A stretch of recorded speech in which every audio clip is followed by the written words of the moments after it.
6장 8절 한절입니다.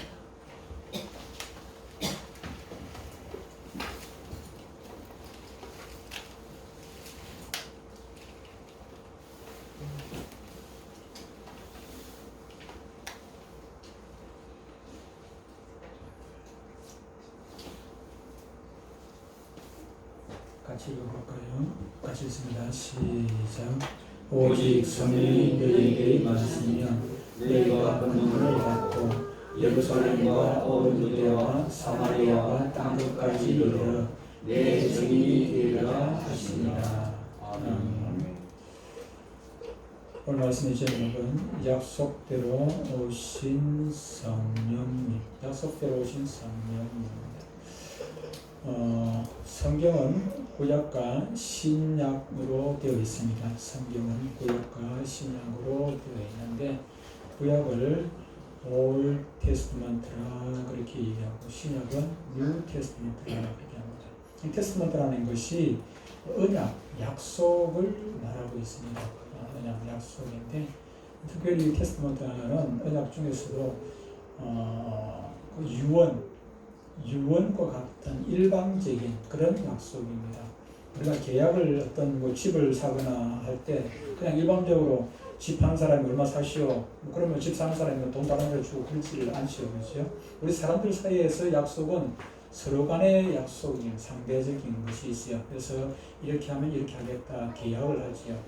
그런데 우리 조금 전에 구약 신약할 때 이 언약 테스트먼트는 일방적인 우리는 하나님 앞에 뭔가를 요구할 수 있는 자격이 없지 않습니까? 우리가 하나님 앞에 뭘 천국 주십시오, 뭐 주십시오 할 수 있는 자격이 전혀 없습니다.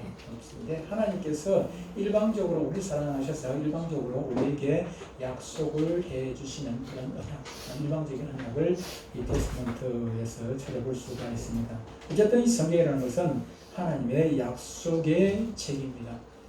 우리가 지난주는 성서주의라서 성경에 대해서 말씀드렸고 지난주까지 우리 예수님에 대해서 말씀을 들었습니다. 그 이전에는 하나님에 대해서 하나님 아버지에 대해서 하나님에 대해서 말씀드렸습니다. 하나님은 살아계시고 하나님은 전지전능하신 분이다 이런 것들을 말씀하시고 그분이 천지를 만드시고 다스리고 계시는 그분이 우리의 아버지다 이렇게 하나님에 대해서 몇 주간에 걸쳐서 말씀을 듣고 그 이후로 또 예수님에 대해서 우리가 한 3개월, 4개월 정도 계속해서 예수님에 대해서 말씀을 드렸어요.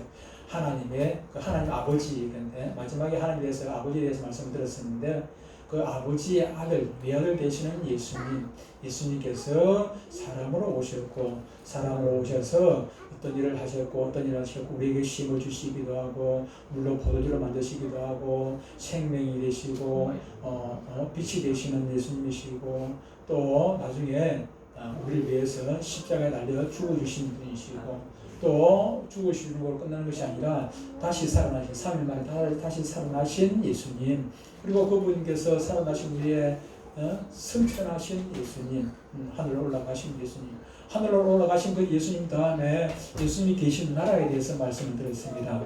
예수님 계신 나라에 대해서 말씀을 듣고 난 다음에 그 다음에 예수님이 없는 나라에 대해서 우리가 말씀을 들었습니다. 예수님이 계신 나라에 있다면 예수님이 안 계신 나라 없는 나라 들었죠. 그러고 난 다음에 다시 오실 예수님에 대해서 우리가 말씀을 또 들었고요. 다시 오실 예수님을 해가지고 예수님께서 끝내려고 했는데 또 한 줄 그만 시작하니까 또 하나님께서 감동을 주시는 것이 그게 아니고 하나 더 있다.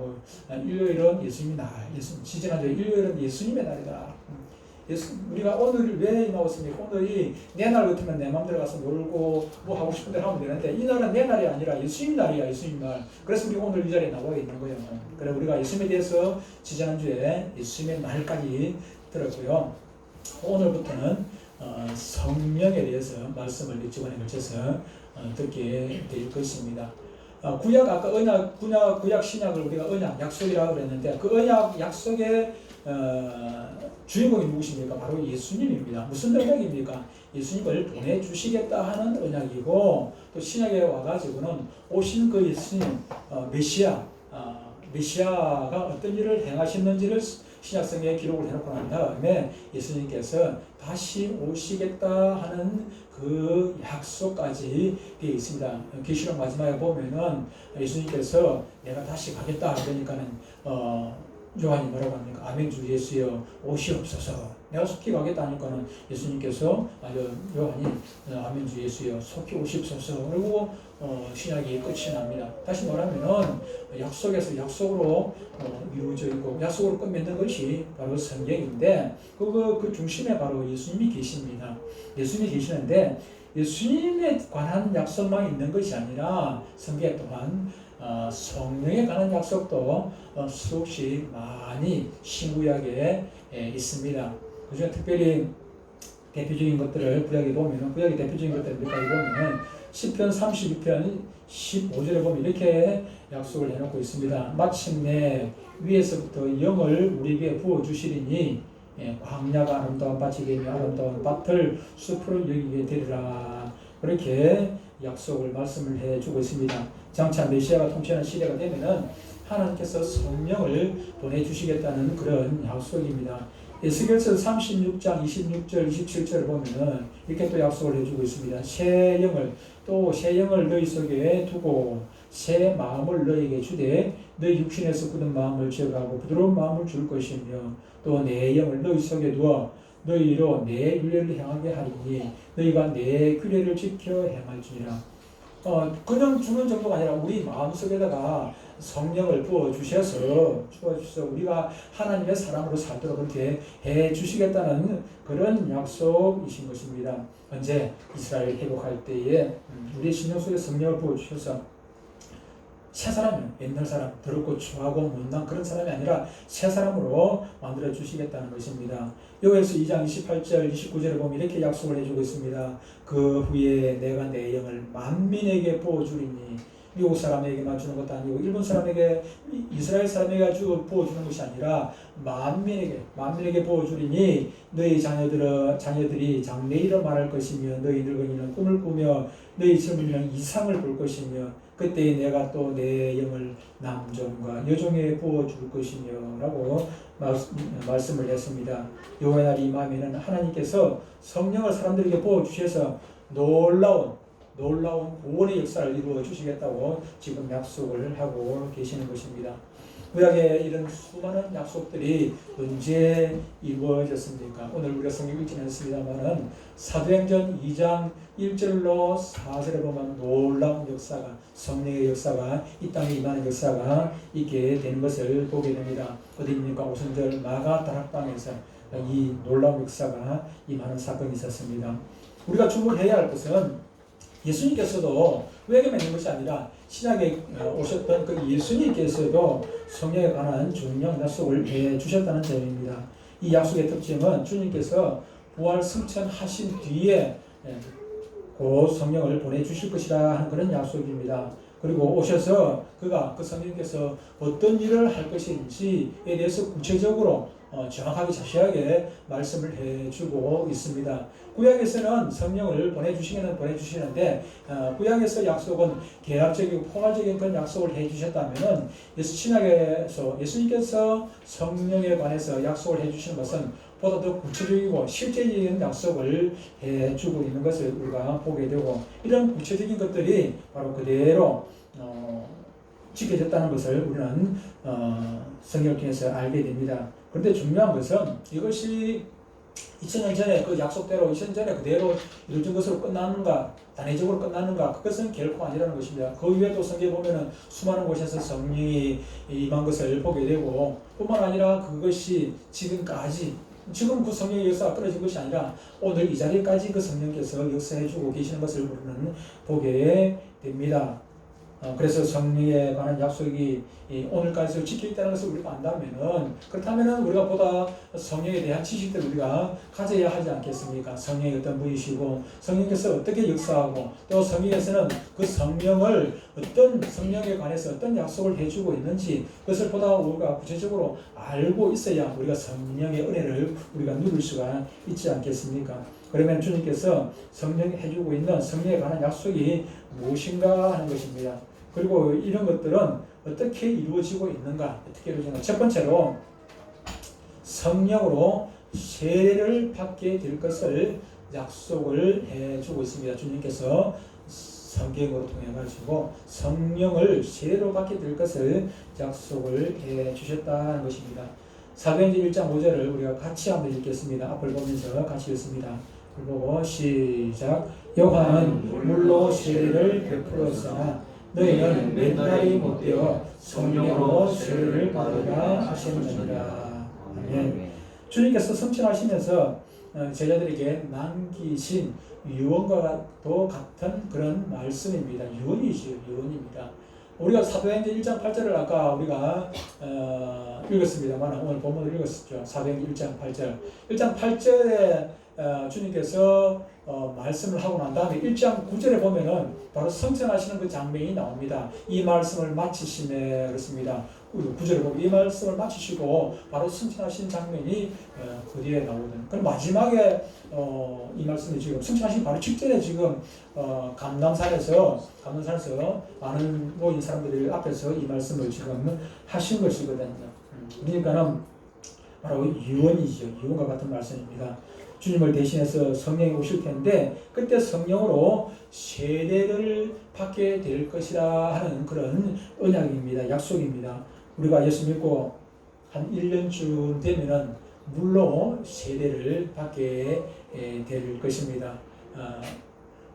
우리 정영현 성도께서 내년 4월달이 되면 그때 진짜 물로 세례를 받게 될 것입니다. 우리 한상순 어머니는 내년 가을쯤 되면은 이제 세례를 받지 않겠습니까? 내년 11월 달쯤 되면은 11월 달에 따로 세례를 우리 교회 1년 연중에 보면은 4월 달 부활절하고 11월 달 추수 감사절에 세례 대상자가 있으면 그때 세례를 드리고 학습을 하고 그렇게 또 성찬식도 하고 그렇게 합니다. 그래서 우리 한상순 어머니는 유언이 잘 나오시면은 4월 달에 학습을 받고 11월 달에 세례를 받게 됩니다. 그런데 우리가 주는 그 세례는 물로 세례를 준단 말이에요. 요한의 세례, 요한도 물로 세례를 주었지 않습니까? 성령으로 세례를 받는 것은 우리에게 성령으로 부어지는 것이죠. 세례를 받는 것은 우리는 물로 세례를 주지만은 물을 뿌려서 세례를 주지만은 침례교회는 어떻게 합니까? 물 속에 들어갔다 나오잖아요. 요한인도 물 속에 들어갔다 나오는 세례를 주었어요.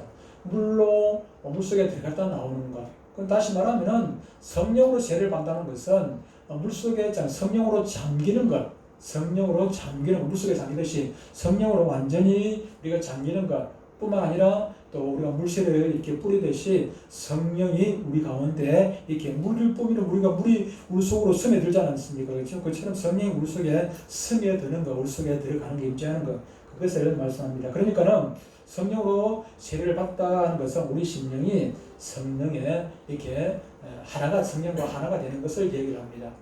지금 김장철입니다. 김장철. 어떤 분은 친구 이름이 장철인데 장철이 성이 김씨라 가지고 가을마 되면 그 친구 생각이 난다는데 친구 이름이 장철인데 그 성이 또 김씨라네. 또 김씨. 근데 우리가 김장을 하다 보면은 김장철인데 김장을 하다 보면 어떻게 합니까? 배추를 그냥 뽑다한 걸 그냥 이거 묻는 건 아니지 않습니까? 그냥 묻는 거예요. 배추 김치를 담을 때 어떻게 합니까? 먼저 소금을 여기다 뿌리거나 아니면은 소금물에다가 담아 놓는단 말이에요. 소금물에다 담아 놓고 나면은 얼마가 시간 지나면 하루 이틀 지나고 나면 어떻게 됩니까? 이게 배추가 그렇게 팔팔하고 살아있던 것들이 그냥 말랑말랑해지고 부드럽게 되잖아요. 부드럽게. 그래서 김치 맛을 내게 되는 것이죠. 마찬가지로 우리가 그렇게 세상에서 예수 믿기 전에는 팔팔하고 오만 것, 깨만 것, 자기 고집대로 살고 배추가 자기 고집대로 뽑을 수가 있잖아요, 그렇죠? 그런데 어떻게 소금에 딱 재놓고 나면 이거는 여름에 이렇게 저렇게 그냥 부드럽게 되죠. 마찬가지로 우리가 성령에 그렇게 성령 세례를 받고 나면은 성령에 잠기고 나면은 이게 부드러운 사람이 되고 내 마음대로가 아니라 하나님의 인도하는 성령이 인도하신 대로 그렇게 살아가게 되는 것이지요. 변하게 된다는 것이죠. 새롭게 변하게 된다는 것입니다. 우리가 성령의 사람이 되는 것입니다. 그리고 또 이 세례라는 것은 씻는다는 의미가 있습니다. 우리 세수가 손으로 얼굴 씻을 때 세수한다는 세례라는 것은 씻는 예식이죠. 더럽고 추한 것들을 싹 깨끗하게 씻어지는 것을 의미를 하는 것입니다. 결국 성령으로 세례를 받았다는 것은 성령 우리의 심령 속에 부어져서 철저하게 우리가 더럽고 추하고 못난 우리가 하나님의 자녀로 새 사람이 되는 것을 말을 하는 것입니다. 마치 물이 변하여 포도주가 된 것처럼 철저하게 새 사람이 됐다는 것을 의미를 하는 것입니다. 이 성령을 보내주시겠다고 하신 약속은 최초로 오순절 마가다락방 사건으로 그대로 이루어졌습니다. 마가다락방에 약 120명 정도의 성도들이 제자들과 성도들이 모였는데 이 자리에 성령이 강림하면서 그 자리에 있던 사람들은 철저하게 새로운 사람으로 변했습니다. 그들이 마가다락방에 모인 것은 예수의 명령이기 때문에 모인 것도 있지만은 또 다른 한편으로서는 그들이 성령 받기 전이기 때문에 우리 하는 말로 쪼리 가지고 겁이 났어요. 왜 겁이 났습니까? 지금 예수님이 지금 잡혀가지고 이렇게 십자가에 달려 죽었는데 십자가에 못 박혀 죽었는데 자기들도 지금 언제 지금 로마 군병들이 잡아와가지고 저를 갖다 예수님처럼 못 박을까 와가지고 지금 겁이 나가지고 지금 다락방에 숨어가지고 그래 있었습니다. 숨어 있었는데 그런데 성령께서 임하니까 이거는 간이 배 밖에 나와버렸어요. 갑자기 누가 뭐래도 그냥 찔러라 배 밖에 나왔어. 잡아가려면 잡아가라. 십자가에 못 박으려면 못 박아라. 이렇게 해달라. 어떻게 해요? 어떻게? 지정신이 아니지 않습니까? 술 취한 사람, 술 먹기 전에는 완전히 겁이 나가지고 이러다가도, 우리 집 사람한테 제가 좋아한다고 고백할 때도, 그때 제가 술 한잔 먹고 이제 고백을 하잖아요. 맨주신은 좋아하는 소리 못하잖아요. 맨주신은 이게 무슨 말을 해야 될지 자신이 없어가지고, 오늘 얘기할까 말 못하고 다음 주에 또 얘기하지. 이리 미루고 저리 미루고 자꾸 미루다 보니까 이게 한도 끝도 없어요. 좋은 소리 못해요. 그래 언제 합니까? 술 한잔 딱 이만 딱 먹고 나면 그때는 지정신이 아니잖아요. 그래가지고 딱 자신있게 얘기해요. 야 너 좋아한다. 딱 얘기해요. 마찬가지입니다. 마찬가지요. 우리가 맨정신으로는 안 돼요. 안 되는데 성령이 취하니까 이제는 겁이 완전 상실돼요. 겁이 없어요. 그래서 그런 것이죠. 전혀 다른 사람이 되게 되는 것입니다. 사도행전 8장 18절을 보면은 사마리아에 성령이 임한 것을 보게 됩니다. 사도행전 10장 44절을 보면은 고넬료 이방인 고넬료의 집에 성령이 임하게 된 것을 보게 됩니다. 사도행전 19장 9절을 보면은 에베소 교회에 성령이 있습니다. 그들이 성경적 어떤 지식은 있었는데 성령이 임하지 않았어요. 성령이 무지는 몰랐어요. 무시를 받지 몰랐어요. 그런데 성령이 임하고 나니까는 그들이 전혀 다른 사람이 되는 것을 보게 됩니다. 오늘도 마찬가지입니다. 성령이 우리에게 임하십니다. 아마 모르긴 해도 이 가운데 계신 대부분의 성도들의 심령에 성령께서 임재해 계십니다. 그 증거로 이렇게 주님을 찬양하고 주의 말씀을 들으며 기쁨으로 예배하는 것 아니겠습니까? 우리 한상순 성도께서 이 자리에 나온 거, 우리 이란주 집사님께서 안 올라오는 걸 그냥 수갑 채워가지고 어깨를 묶어온 건 아니지 않습니까? 묶어온 건 아니거든요. 그 마음에 우리 한상순 성도의 마음속에 성령께서 역사하셔서 이 자리에 나오기 때문이에요. 이 자리에 나온 분들 중에 한 사람 외에 없이 성령의 세례로 성령께서 여러분들 심령 가운데 계시기 때문에 이 자리에 나온 것입니다. 제가 뭘 자신하겠다고 제가 여러분들한테 오시는 한 사람에게 막 10만원씩 100만원씩 나눠드린다고 여러분들 오시겠습니까? 10만원 100만원 드려도 그 성령께서 역사하지 100만원 아니라 1000만원 준다 해도 이 자리에 못 나옵니다. 못 나와요. 성령께서 안 입으시면 이 자리에 못 나와요. 돈 보고 이 자리에 나와 앉았겠습니까? 어느 미친 사람이 여기에 돈 보고 나와 앉았겠습니까? 성령께서 역사하시니까는 볼품 없어도 볼품 없는 교회고 볼품 없는 목사라도 이 자리에 여러분들 나오게 된 줄로 믿습니다. 요한복음 14장 16절 17절에 이렇게 말씀합니다. 내가 아버지께 구하겠으니 그가 또 다른 보혜사를 너희에게 주사 영원토록 너희와 함께 있게 하리니 이렇게 약속을 하셨습니다. 무슨 말씀입니까? 성령께서 진리 가운데로 우리를 인도하실 것을 약속을 하셨다는 것입니다. 내가 아버지께 구하겠으니 그가 또 다른 보혜사를 너희에게 주사 영원토록 너희와 함께 있게 하시니 그 성령은 진리의 영이라 그렇게 말씀을 합니다. 왜 진리의 영입니까? 진리의 영이신 그 성령께서 우리를 진리 가운데로 인도하시려고. 지금까지는 제자들은 예수님만 믿고 살았습니다. 예수님께서 승천하시기 전까지 예수님만 믿고 살았습니다. 배고파도 걱정이 없습니다. 앞에 강도가 나타나도, 앞에 로마 군병이 나타나도, 앞에 뭐가 나타나도 걱정이 하나도 없습니다.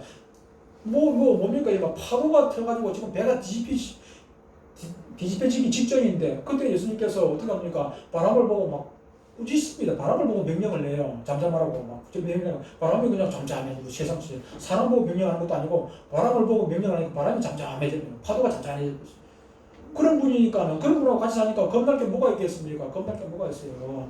똥개도 똥개도 주인 옆에 따라다니면 겁날 게 없어가지고 아무리 큰 게 보고도 막 과학을 들여서 깨끗이 살잖아요. 지가 잘났다고 크게 보고 그냥 똥개 삽살개 보고 저기 뭡니까 지름개 보고 큰소리 치겠습니까? 주인 백 믿고 큰소리 치는 건 아니겠습니까? 이 제자들도 예수님하고 같이 있으니까는 겁날 게 없어요. 겁날 게 없어요. 아무것도 겁날 게 없었습니다. 그런데 지금 예수님께서 이제 승천하신다니까 그때부터 쫄이가지고 이거 밥을 먹어도 밥맛이 없습니다. 이거 뭐 아무리 진수성자 나타나도 이게 입맛이 이거 뭐 그 생각에 우리 예수님이 가신다는데 예수님이 가신다는데 요한복음 14장 1절에 너희는 마음에 근심하지 말라. 전부 제자들 쫄이가 있으니까 주님께서 뭐라고 말씀하십니까? 내가 가야 된다. 내가 가면은 또 다른 보혜사를 줘가지고 너희와 함께 있겠다. 그렇게 지금 약속을 해주고 있는 것입니다. 이 세상에 제자들만 남았지만은 이제는 주님이 안 계시지만은 그들은 성령이 계시기 때문에 걱정할 일이 없는 것이지요. 없는 것입니다. 그 성령님은 진리의 영이시라 오늘 조금 전에 그 말씀에서 하고 있습니다. 제자들을 진리 가운데로 인도해 주실 것이라 하는 말씀입니다. 오순절 마가다락방 사건 이후 실제로 이 약속이 이루어졌습니다. 사도들에게 성령이 임하신 후에 이제 주님 대신 저들이 하나님의 말씀을 전하게 되었습니다. 그전에는 겁이 없어요. 겁이 나가지고 함부로 말도 못했어요. 뭐 병고치 달라 해도 막 병고치 달라고 막 기도하고 하는데 뭐 제대로 되지도 않아가지고 한번 해보니까 안 되거든. 그때부터는 막 그냥 용기가 없어가지고 제대로 하지도 못했습니다. 그런데 성령이 임하고 나니까 예수님이 하던 일들을 제자들도 그대로 하더라 그 말입니다. 예수님이 복음 전했는데 저희도 담대하게 복음을 전할 수가 있었던 것입니다. 사도행전 2장 42절에 보면 사도들이 또 교회에서 가르쳤다 그렇게 했습니다. 어떻게 가르칠 수 있었습니까? 그들이 지혜가 있어가지고 지식이 있어가지고 가르칠 수 있었습니까? 절대로 그렇지 않습니다. 그들은 참으로 무식한 사람들입니다. 대부분 다는 아니지만 대부분의 예수님의 제자들은 갈릴리 바닷가에서 고기 잡던 사람들이고 양이나 뭐 치던 그런 목동들이고 무식한 사람들이었어요. 무식한 사람들이었는데 근데 성령이 임하니까는 전혀 다른 사람이 되었습니다. 사도행전 2장에 보니까는요, 사람들이 깜짝 놀라요. 저 베드로 저 원래 고기 잡던 어부 고기 잡던 저 무식쟁이가 어떻게 저런 말을 하고, 와, 깜짝 놀랐어요. 전혀 다른 사람이 되었습니다. 전혀 다른 사람. 성령께서 베드로가 하는 것이 아니고 베드로 안에 있는 성령께서 하시는 것이죠. 성령께서 주님 대신 가르치시고 인도해 주시는 것입니다. 그리고 할 말을 생각나게 해주시고 진리를 깨닫게 해주시는 것입니다. 저는 목사이기 때문에 이런 경험들을 수없이 해봅니다. 말씀을 전할 때마다, 말씀을 준비할 때마다 이런 경험들을 체험들을 하게 되죠. 한 번은 일주일 내도록 다음 주에 설교할 게 생각이 안 나요. 뭘 해야 될까. 근데 별로 걱정은 안 했어요. 왜 걱정을 했습니까? 하나님께서 말씀 주시면 하고, 하나님께서 말씀 안 주시는데 내가 내 마음대로 설교를 할 수 있습니까? 하나님께서 저에게 말씀을 안 주시는데 내 마음대로 설교를 하면 이거는 엉터리가 되는 거예요, 엉터리. 하나님께서 주시면 하고, 안 주시면 그냥 찬송만 하고 말지, 마음 편안하게 했습니다. 언제까지? 토요일 저녁까지. 토요일 저녁에 저는 마음 편안하게 부흥에 갔습니다. 부흥 집회 갔습니다. 내일 설교 준비도 안 하고, 설교 준비도 전혀 안 돼 있습니다. 안 되는 토요일 저녁에 제가 부흥에 집회에 갔었습니다. 부흥 집회에 가가지고 열심히 말씀 듣고 부흥에 막 뜨겁게 찬양하고 기도하고. 근데 기도하고 있는데 갑자기 삥 하면서 그냥 내일 설교할 제목을 말씀을 주셨어요. 아무 생각 없이. 내일 설교 뭐 할 건지 제목하고 성경 본문을 기도하고 있는데 제가 내일 말씀 주십시오. 그 기도한 건 아니에요. 다른 기도하고 있어요. 다른 기도. 제가 다른 기도하고 있는데 하나님께서 갑자기 엉뚱하게 하나님께서 엉뚱한 말씀을 주셔가지고 내일 설교할 거 본문하고 제목을 주셨어요. 그래서 본문 준비되겠습니까? 본문 준비하는 그날 뭐 본문에 참석하고 그냥 저녁 와서 잤습니다. 성경 본문 한번 읽어보고 성경 한번 읽어보고 그날 원고 없이 설교했습니다. 하나님께서 본문 주셨으니까 하나님께서 말씀 주시겠지. 그거 들고 그냥 올라가서 그래서 설교했습니다. 어떤 날은 일주일 내도 설교를 한 10편 정도 준비를 했습니다. 이거 해도 안 되고 내버리고 사실 또 이거 해가지고 또 아니라 또 내버리고 모르겠 세보진 않았습니다만 한 10편 정도 설교를 준비했습니다. 영 마음에 들어요. 10편 마지막 10번째 설교도 마음에 안 들어요. 그 주보는 할 수 없이 주변은 설교 본문하고 제목하고 다 냈습니다. 근데 이게 딱 올라오다가 이렇게 올라오는데 이게 아니라는 거예요. 하나님께서 이거 아니고 다른 말씀을 주시고 올라오면서 원고는 들고 또 올라왔는데 원고는 딱 나눠놓고 원고는 그냥 덮어 놔놓고 원고를 놔놓고 원고대로 안 놓고 원고대로 안 놓고 하나님께서 오다가 하나님께서 주신 말씀 가지고 설교를 했습니다. 주보에 나와 있는 말씀이 아니고 원고 말씀이 아니고 그런 경우도 있습니다. 매번 그렇게 하는 건 아니고 특별한 경우에 그렇게 하는 경우도 있더라는 거죠. 어떻게 그렇게 할 수 있습니까? 내가 하는 것이 아니고 성령께서 저한테 제가 생각나게 하시고 하나님 말씀을 전하게 해주시고 제 입술을 주장해 주시니까 그것이 가능한 것 아니겠습니까? 성령께서 그렇게 해 주시는 것입니다. 오늘도 성령의 진리의 영으로 저와 저에게만 역사하겠습니까? 저에게만 그분이 성령이십니까? 아닙니다. 성령은 저에게도 하나님이시고 여러분 모두에게도 다 똑같이 동일하게 적용되는 진리의 하나님이신 줄로 믿습니다. 아멘. 세 번째로 성령을 통해서 능력받게 될 것을 약속을 하셨습니다. 오늘 본문을 보면은 오직 성령이 너희에게 임하시면 너희가 권능을 받고 그랬습니다.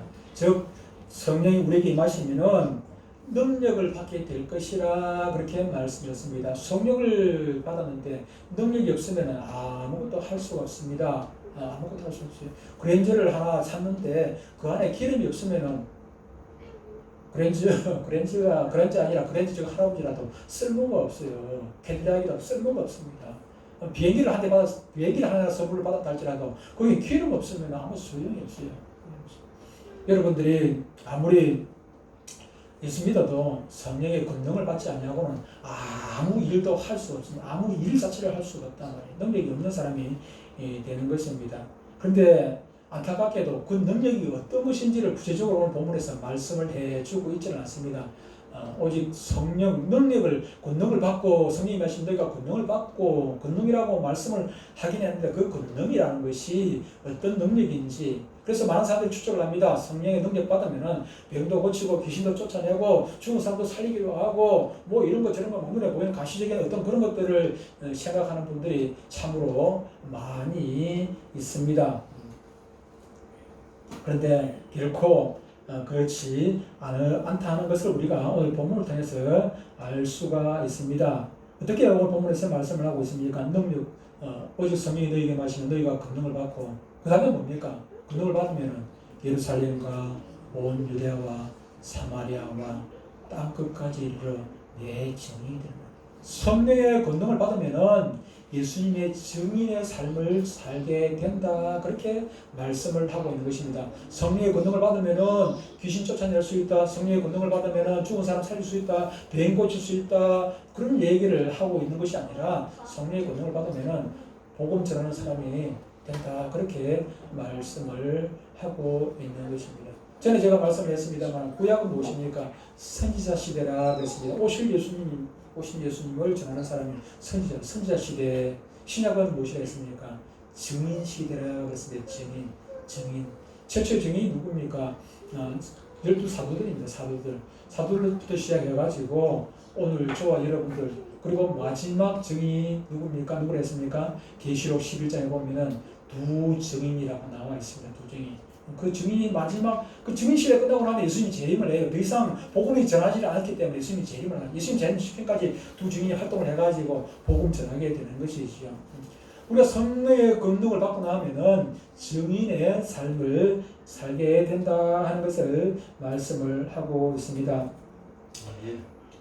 많은 사람들이 그것을 큰 능력이라고 생각하지를 않습니다. 많은 사람들이 병 고치고 죽은 사람 살리고 귀신 쫓아내고 하는 이것을 큰 능력이라고 생각하고 복음 전하는 능력 이것은 대수롭게 생각하고 있습니다만 그러나 병 고치는 능력, 귀신 쫓아내는 능력 또 뭐 이런저런 능력이 있다 할지라도 그 모든 능력들은 복음 전하기 위해서 증인의 삶을 살도록 하기 위해 가지고 부수적으로 주신 능력인 것이지 진짜 능력은 복음 전하는 능력이 복음 전하는 능력. 이것이 진짜 능력이라는 것을 우리가 알아야 하는 것입니다. 성경에 보면은 수많은 사람들이요 이런 능력을 가지고 살았던 것을 보게 됩니다. 사도행전을 살펴보면 성령 강림 후에 성령 받은 사람들에게 나타난 능력은 많이 있는데 그 사도행전에서 말하고 있는 그 능력이라는 것이 무엇인가 하면 죽음을 이기는 능력입니다. 사도행전에서 나타난 능력, 죽음을 이기는 능력, 고난을 이기는 능력, 고난을 이기는 능력. 우리가 잘 아는 대로 스리반 집사가 죽었습니다. 순교를 당했습니다. 돌에 맞아 죽었습니다. 왜 돌에 맞아 죽었습니까?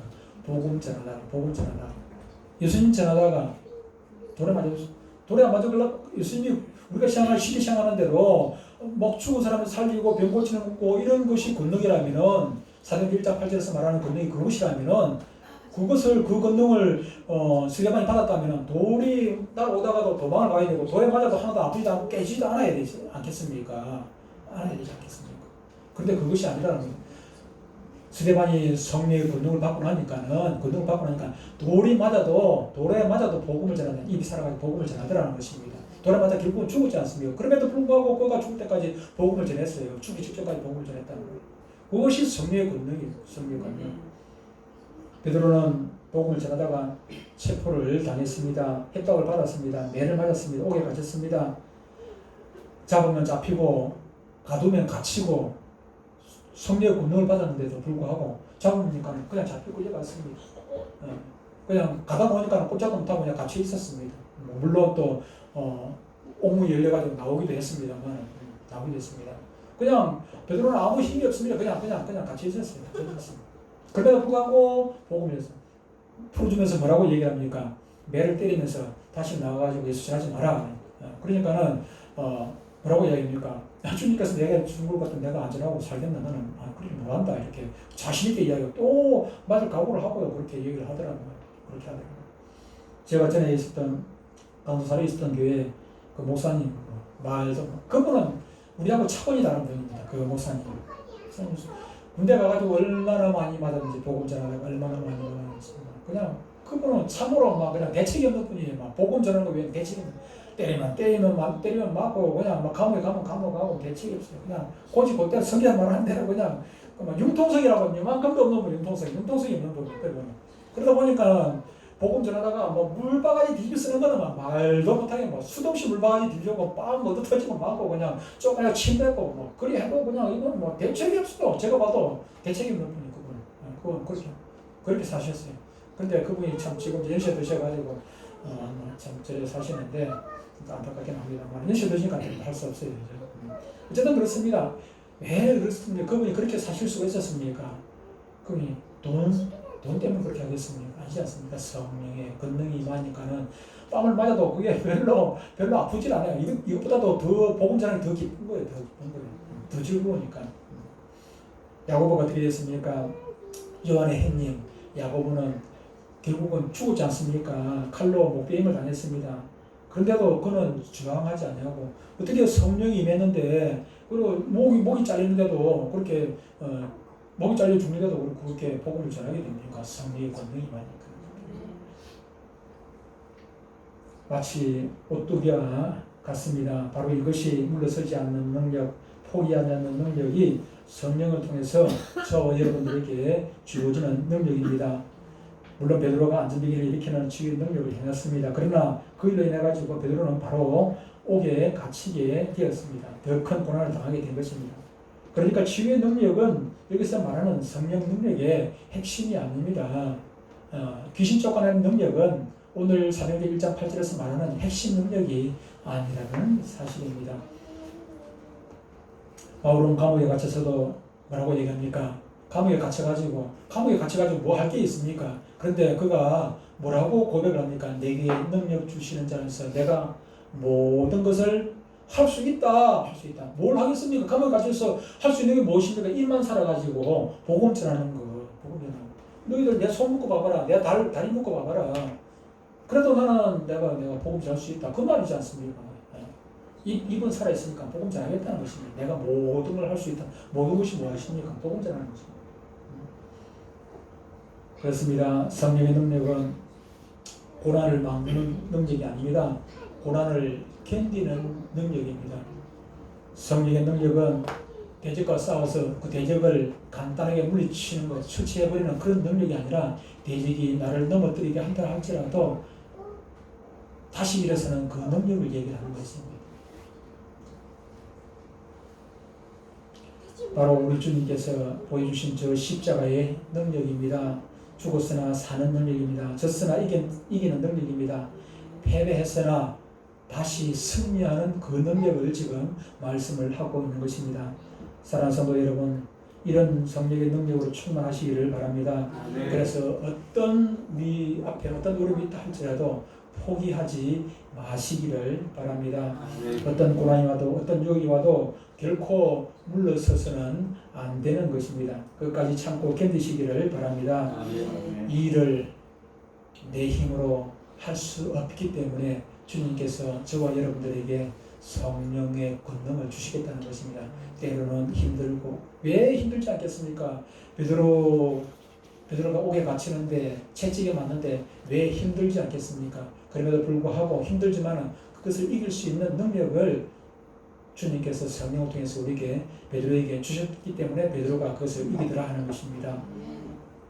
저와 여러분들에게 베드로에게 주셨던 그 성령의 능력을 바울에게 주셨던 그 성령의 권능을 스데반에게 돌에 맞아 죽으면서까지도 복음을 전하던 그 스데반에게 능력 주셨던 그 주님께서 오늘 저와 여러분에게도 성령의 권능을 주셔서 이 땅에 사는 날 동안 담대하게 복음 전하며 사실 수 있도록 우리에게 성령의 권능을 주셨습니다.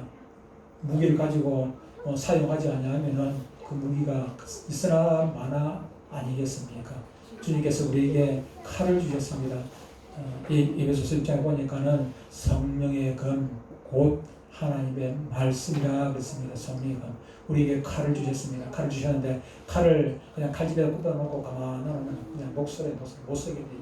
저 여러분들에게 주신 하나님의 권능, 주님의 간단할까지 복음 열심히 전하시면서 사시기를 주 여러분 축복합니다. 아멘. 하나님 아버지, 우리에게 성령의 세례 주심을 감사합니다.